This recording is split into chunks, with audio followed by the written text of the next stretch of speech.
Hey, how's it going, my friends? Dean Kulaweera here. Hope everybody is having a fantastic week. You're staying productive. You got a plan. You got your targets for your job search, and you're setting off the new year to a good start, right? Now, what I wanted to speak about today in my kind of weekly short job search tip, well, not short because I do shorter clips on YouTube, but what I wanted to focus on today is follow-up, right? Follow-up is something extremely, and I was thinking about it today as well. Well, I've been thinking about it this whole week, but follow-up is such an extremely important strategy, actually.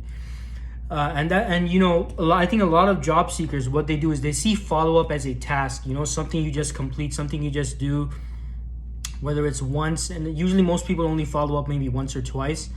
And it's seen as simply a task that you perform after the interview or when you're trying to get more details or updates after you apply for a position, or maybe you had an initial pre-screening or initial telephone interview, whatever the case is.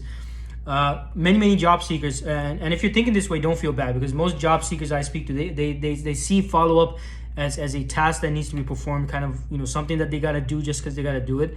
But what I wanted to argue for today, and what I wanted to let you folks know, is I want you to start thinking of follow-up as a long-term strategy. It's not a task. It's not something you just do because you have to. It's a strategy, and not just any strategy, folks. It's a long-term strategy. So I don't want you to think of it as something that's going to get you immediate returns.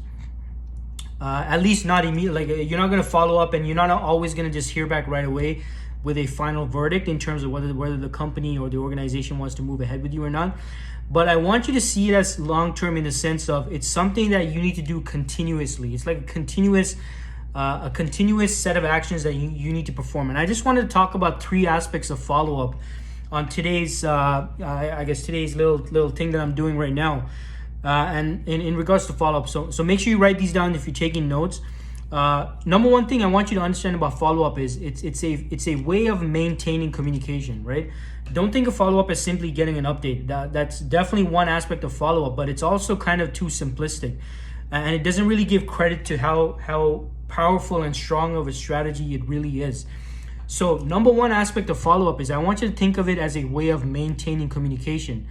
And a lot of people see the interview as something that only happens in those 1 hour or 2 hours that they're speaking to the hiring team.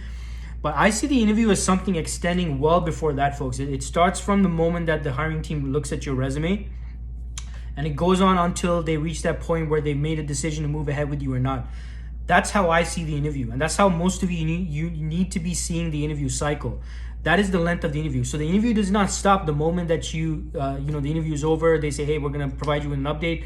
That's it. No, the interview is not over. The interview needs to continue well beyond the actual quote unquote interview that most of us think of when we think of interviews.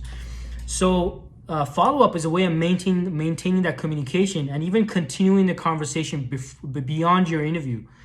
Because there's no law or rule that says, hey, you can only talk to the company or speak to the company and communicate your value during that 1 hour interview you have. No such rule, folks. You need to be looking at follow-up as another way, another avenue for you to extend that conversation and keep showing them the value that you bring to the table as a potential candidate. So that's number one. Follow-up is about maintaining communication. Now, number two is it's about being a consistent presence. Keep in mind, hiring teams are not just focused on recruitment, right? And especially if you're dealing with the actual decision makers for the process, they've got their own core tasks and functions that they're performing on a daily basis. They're not just purely recruiting and all of that stuff, folks. Like they've got things, they got projects going on, maybe a team that they got to manage, people that they got to report to, or maybe they got to report to someone else. They have their own urgencies and emergencies going on a day-to-day basis, not just at the office, but also in their personal lives as well. So by following up, you make sure that you're a consistent presence, right?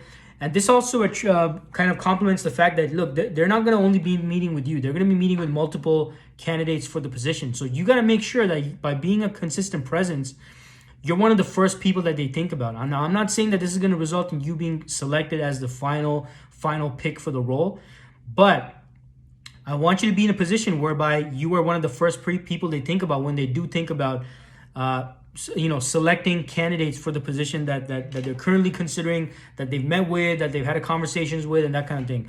So this is the other aspect, the second aspect that follow-up accomplishes for you, is ensuring that you're a consistent presence. It's so easy, folks, and this is coming from myself working in recruitment. It's so easy to speak to someone on a Monday and speak to like tens of hundreds of other people throughout the week.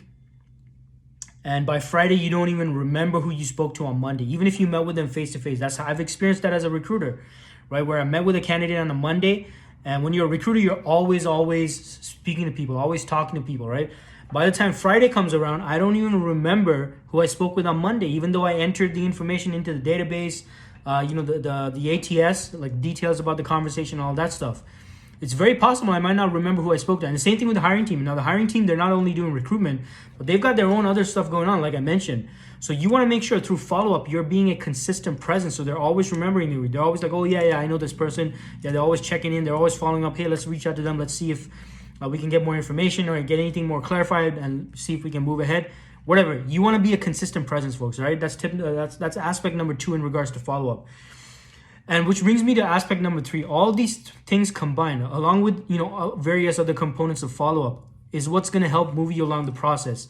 It's a combined effort, right? And that's why I'm saying follow-up is a strategy. It's not just a task. It's a strategy with all these various avenues and aspects combined together, which help move you along the process. It's a very proactive, kind of methodology that you need to be implementing in your job search, right? Whether you're following up after submitting your job application, you're following up after having a conversation with a recruiter, you're following up after the phone interview, you're following up after the Zoom interview, you're following up after speaking to the hiring team, whatever the case is. By looking at follow-up as a long-term strategy, as something you do continuously over a period of time, being a consistent presence, that's how you're going to help move yourself along the process. Now, there's other various aspects of follow-up, of course, but this is kind of the main components that I want all of you to start really thinking about and looking at when you're formulating your follow-up strategy. So look, I hope this information helps. If you have any questions about this, you need any ideas about follow-up, you need help with that, feel free to let me know. Mark your calendars for every Wednesday, 11 a.m. Eastern time zone. I go live on LinkedIn, on Facebook, YouTube, Periscope for my weekly Wednesday live stream. Feel free to tune in. And if you're watching this on Anchor or if you're watching this on YouTube, hey, make sure you comment, like, subscribe, whatever you got to do. Make sure you subscribe. I put out a lot of great information for job seekers throughout the week, folks. Feel free to download my free resources on my website for job seekers. That's at www.dkglobaltalent.com. Hope this information was helpful. And hey, let me know what you're doing to implement follow-up into your job search, right? Hey, I wish you the best. Let me know if there's any way I can help you. Have a fantastic week, all right?